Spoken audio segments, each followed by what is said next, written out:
What's going on, guys, and welcome back to another episode of Career Mode. This is episode number 114, and we start today's off with a game away in Turkey here against Galatasaray in our fourth Champions League group stage game. Now, halfway through, as you can see, PSG, as expected, are top with 7 points. We are in second with 4, and Galatasaray are in third with 3. And Dundee United, of course, are in fourth with 3 points themselves. And I did say as well that coming into this group, PSG would almost certainly be going through as group winners, and they'll be red hot favourites to top the group, but the battle for second place would probably be between Galatasaray and Milan. Dundee United, of course, are there because of their win on match day 1 against us, but I still expect it to be a battle between these two sides, so he will be going through to the next round of the Champions League. And coming to this game, of course, we beat Galatasaray in a reverse fixture in Milan in that bizarre game where we took the lead in the first half and Galatasaray didn't record a single shot. So in this game, they'd learned from their mistakes and were actually really going for it. Right from the beginning, started putting lots of attacks on our goal. Gabriel in goal for the out-of-form Muslera right now, had made a couple of good saves, but it was still 0-0. We had our first chance to game in the 28th minute here as De Chilio swings in this free kick to the centre and picks out his fullback colleague Abate, who goes for the header, but puts the header wide of the post and behind for a goal. Kicking in the 34th minute, Galatasaray had a free kick of their own. Schneider goes for goal, but can't hit their target, and it goes behind for a goal kick. So loads of chances in this game, but it was still 0-0. In the 35th minute here, as Galatasaray go down the left-hand side, Inan is taken down by Montolivo, our experienced midfielder, and the 34-year-old is not happy with his opposite number there, and I'm not surprised either because, to me, this does not look like a penalty. It's hard to see because on the replay, the Galatasaray player in the foreground, his legs sort of getting away, but Montolivo won the ball there, and I don't think he took down the number 8 either. I don't think he actually touched him. I think he dived, to be honest, but the referee gave a penalty. That's fair enough. We're not going to complain about it. I think he might have got it right. Maybe it's my bad vision, as per usual. So penalty to Galatasaray. Selçuk Inan will stand up and take it, and the experienced Galatasaray man makes the experienced Milan man pay as he converts the penalty he won himself, puts it down the middle, and Galatasaray take the lead in a massive game in the Champions League. So losing this game will put us at a massive disadvantage, because it will mean if Galatasaray won their remaining 2 games after this one, it wouldn't matter what we would do in our final 2 games against Dundee United and PSG, just like they'll be playing the 2 sides as well. We would be going out and they would be going through. So really frustrated to be going down a goal in this game by a penalty, which again was a debatable one, as I don't think Montolivo actually touched the number 8 there as he was falling to the floor. But still, Galatasaray 1, Milan 0, the home side taking the lead in this game. Gabriel made a good save here on the stroke of half time, and as you can see at the break at half time, Galatasaray had 10 shots and 3 of which on target, and were playing so much better than us in the first half, and I could not deny that at all. They were playing way better and looking way stronger. But in the second half here, as they were passing the ball around, we forced it back to their goalkeeper, who gives it away straight to Portillo off the bench,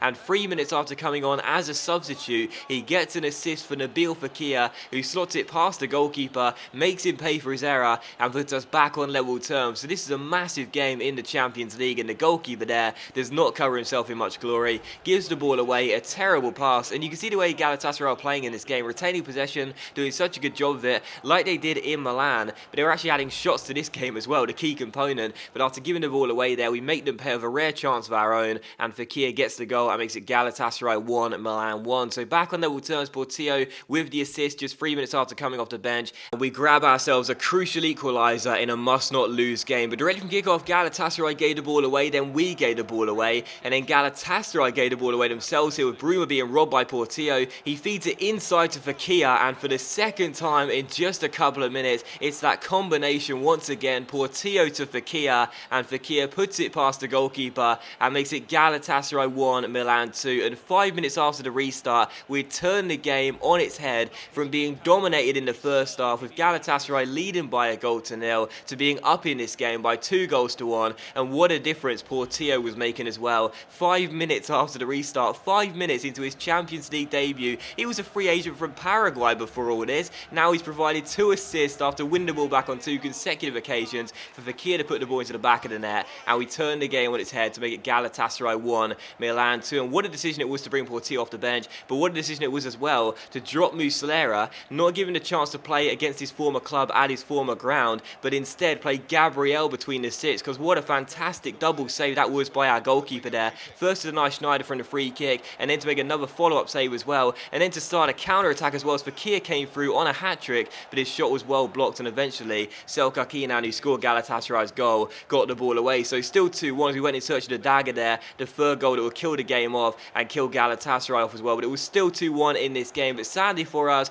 12 minutes before the end, Galatasaray would get themselves back on level terms, and it's an absolute gem from Cem Karacan. What a strike this is. And you know, you see me defend quite poorly sometimes in this series, and I can always hold my hands up and admit when I could have done better, but for this goal, I mean, there's nothing I can do. What a strike by Karacan from just outside the area, and he makes it Galatasaray 2, Milan 2, and they are back on level terms with 12 minutes to go. So it was a must-not-lose game for either side, really, and the draw as things stood was nothing less than Galatasaray deserved, really, but either way, disappointed to throw away our lead. But directly from kickoff we came for ourselves here. Abate gets sent down the right-hand side, whips it across to the centre, and picks out Portillo. And in a game where anything could happen, Portillo comes off the bench, and a little Paraguayan striker, out of nowhere, out of nothing, who was a free agent before all this, has the performance of his life in 45 minutes in the second half. Abate receives the ball down the right-hand side, whips in a cross. It got 2 assists for the goals that Fekir had scored, but he said, for this one, I'm not going to leave this cross and let it go to Fekir. I'm going to head it in myself, score my first goal in a Milan jersey, and what a crucial goal it could be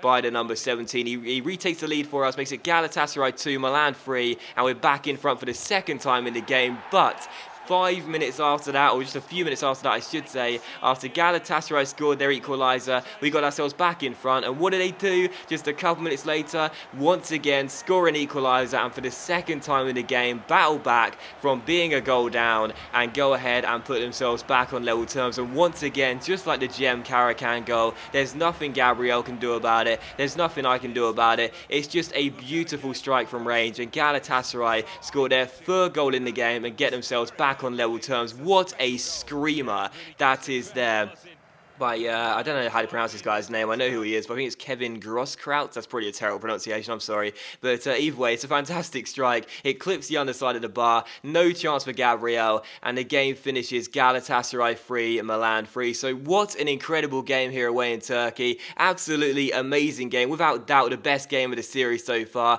And of course, just remember what I said in the reverse fixture against Galatasaray. As you're looking at these stats here, remember what I said in the reverse fixture when the game finished 1-0 to Milan, and we had an easy victory in that one.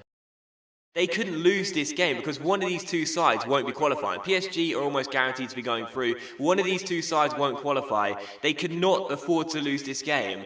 And we took the lead in the first 20 odd minutes. So for over an hour's worth of play, at the very least, at least an hour's worth of play, probably more than that, 65 to 70 minutes I would say, there was about 65 to 70 minutes worth of football to play. They didn't record a single shot in over an hour's worth of football. In a game they could ill afford to lose, and they were trailing. And so, to go from that, just a couple episodes ago, you know, one of the worst games of FIFA I've played because it just was unbelievably stupid how a team who could ill afford to lose a game were trailing by a goal to nil in a must-not-lose match and just didn't bother attacking and having a single shot.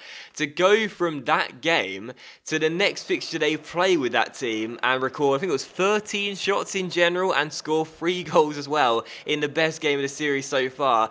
Well, let's just say I was pleasantly surprised, to say the least, because even though we didn't win that game, unlike the other game against Galatasaray, that was way more fun to play in and just so much better. And those are the games which are fun. Those are the games I want to play in because they were really enjoyable. So 3-3 was the final score. And of course, it does mean now as well, with 2 games to go, if we beat Dundee United and PSG, we will be guaranteed to be going through regardless of what Galatasaray do in their 2 games against 2 sides. But still, as you can see, for the second and final game of today's episode here, we took on Bologna back in the Serie A. As you can see, we led the game by a goal to nil. Fekir with the early one in the game. game. Once again, putting on the press like we did against Galatasaray, winning the ball back, and Fakir putting the ball in the back of the net for his third goal in 2 games. But this game finishes a 0-0 scoreline, and it was just typical, really. But we went from one of the best games of the series so far to a very poor one. It did finish 1-0. The only 2 real attempts of note were that Fakir goal and Ryan Taller's free kick being saved by the goalkeeper. But we don't mind, though. It is back-to-back wins for the first time in quite a while. Really pleased with that, and it was good to see a clean sheet notched up for her as well, as we haven't kept too many clean sheets this season so far with Milan. So a 0-0 was the final score. Not the best of games. We got the win. That's the most important thing. And again, that win against Milan, I did actually really comment. Sorry, that win against Galatasaray. I did really comment actually on that video where someone said something like, you know, it's annoying hearing me talk about the game in such a negative way so often this year. And I do apologise for that, and I do take your comment on board and everything. But you got to realise I am an entertainer, and when those sort of games happen, like that game 3 episodes ago against Galatasaray, it's just really annoying because I just can't make it fun, and it's not realistic seeing a team that could ill afford to lose a game in the Champions League record 0 shots. But either way, we did draw that game against Galatasaray, one of the best games of the series so far. Then that win against Bologna, really pleased with that, and that does end today's episode as well. And as you can see in the next episode, you won't want to miss it. It'll be coming out tomorrow morning. We got our first ever game against our rivals Inter, and what a game it is as well, because with 11 games on the table so far recorded, they are 7 points clear of us, still undefeated as well, with 10 wins and just a 1 draw, with 7 points behind them in second place, versus second. It'll be at the San Siro, of course, but we'll be the home side. It's going to be a massive game. Do not miss it. It'll be out tomorrow morning. But thank you very much for watching the video today, guys. Really hope you have enjoyed it. If you haven't enjoyed today's episode of Career Mode, then please do leave likes. That's of course much appreciated, and it really does help my channel out. And I'll see you for the next episode of Career Mode, which you won't want to miss tomorrow morning.